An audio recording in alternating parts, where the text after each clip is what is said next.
अऊज़ु बिल्लाहि मिनश शैतानिर रजीम। बिस्मिल्लाहिर रहमानिर रहीम। ऐ ओढ़ लपेट कर लेटने वाले, उठो और खबरदार करो और अपने रब की बड़ाई का ऐलान करो और अपने कपड़े स्वच्छ रखो और गंदगी से दूर रहो और एहसान न करो अधिक प्राप्त करने के लिए और अपने रब के लिए सब्र यानी धैर्य करो। अच्छा, जब नरसिंघा में फूंक मारी जाएगी वो दिन बड़ा ही कठिन होगा, इनकार करने वालों के लिए हल्का ना होगा।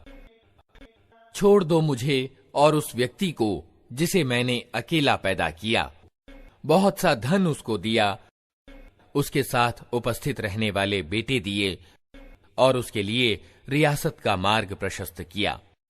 फिर वो लोभ रखता है कि मैं उसे और अधिक दूं।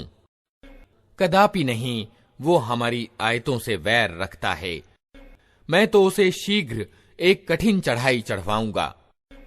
उसने सोचा और कुछ बात बनाने की कोशिश की, तो अल्लाह की मार उस पर कैसी बात बनाने की कोशिश की।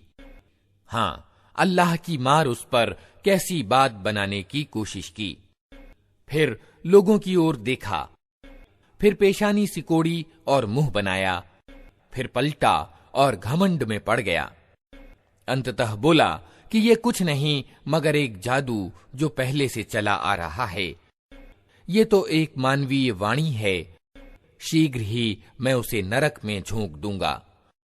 और तुम क्या जानो कि क्या है वो नरक, न बाकी रखे न छोड़े, खाल झुलसा देने वाला।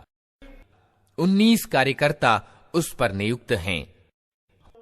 हमने नरक के ये कार्यकर्ता फरिश्ते बनाए हैं और उनकी संख्या को इनकार करने वालों के लिए आजमाइश बना दिया है, ताकि किताब वालों को यकीन हो जाए और ईमान वालों का ईमान बढ़े, और किताब वाले और ईमान वाले किसी संदेह में न रहें और दिल के बीमार और इनकार करने वाले ये कहें कि भला अल्लाह का इस अद्भुत बात से क्या मतलब हो सकता है। इस प्रकार अल्लाह जिसे चाहता है पथभ्रष्ट कर देता है और जिसे चाहता है मार्ग दिखा देता है, और तेरे रब की सेनाओं को स्वयं उसके सिवा कोई नहीं जानता। और इस नरक का उल्लेख इसके सिवा किसी उद्देश्य से नहीं किया गया कि लोगों को इससे नसीहत हो। कदापि नहीं, कसम है चांद की और रात की जबकि वो पलटती है, और सुबह की जबकि वो रोशन होती है। ये जहन्नम यानी नरक भी बड़ी चीजों में से एक है, इंसानों के लिए डरावा, तुम में से हर उस व्यक्ति के लिए डरावा जो आगे बढ़ना चाहे या पीछे रह जाना चाहे। हर व्यक्ति अपनी कमाई के बदले रहन है। दाएं बाजू वालों के सिवा जो जन्नतों में होंगे वे पूछेंगे अपराधियों से, तुम्हें क्या चीज नरक में ले गई? वे कहेंगे, हम नमाज पढ़ने वालों में से न थे और मोहताज को खाना नहीं खिलाते थे, और सत्य के विरुद्ध बातें बनाने वालों के साथ मिलकर हम भी बातें बनाने लगते थे और बदला दिए जाने के दिन को झूठ ठहराते थे, यहां तक कि हमें उस विश्वसनीय चीज से मामला आ पड़ा। उस समय सिफारिश करने वालों की कोई सिफारिश उनके किसी काम न आएगी। आखिर इन लोगों को क्या हो गया है कि ये इस नसीहत से मुंह मोड़ रहे हैं, मानो ये जंगली गधे हैं जो शेर से डरकर भाग पड़े हैं। बल्कि इनमें से तो हर एक ये चाहता है कि उसके नाम खुले पत्र भेजे जाएं।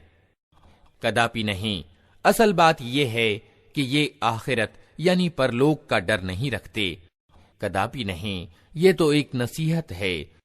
अब जिसका जी चाहे इससे शिक्षा प्राप्त कर ले, और ये कोई शिक्षा प्राप्त न करेंगे, ये और बात है कि अल्लाह ही ऐसा चाहे।